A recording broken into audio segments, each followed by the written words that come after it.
Bonjour, g'day, bonjour, hi, I'm Michaela and welcome to my kitchen.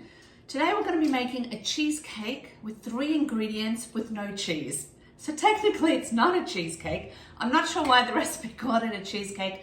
I'm guessing that the texture is similar to a cheesecake. So basically it's just got bananas, Greek yogurt and eggs. There's no refined sugars, there's no flour.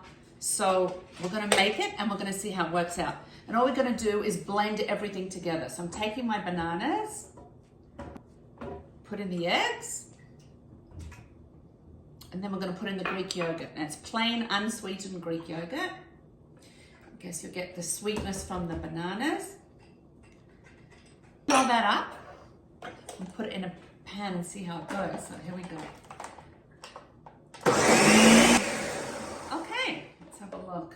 Now, I have a tin here. It's just a small one.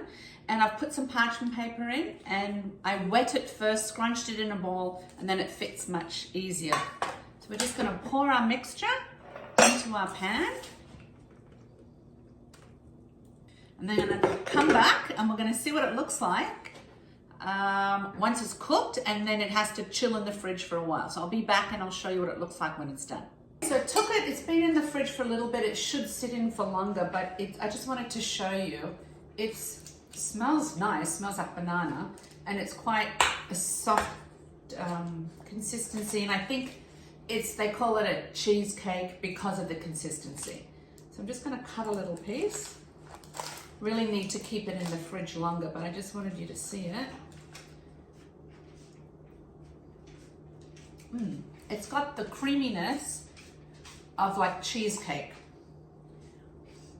It's a great treat. It's got no refined sugars. It's got 3 ingredients.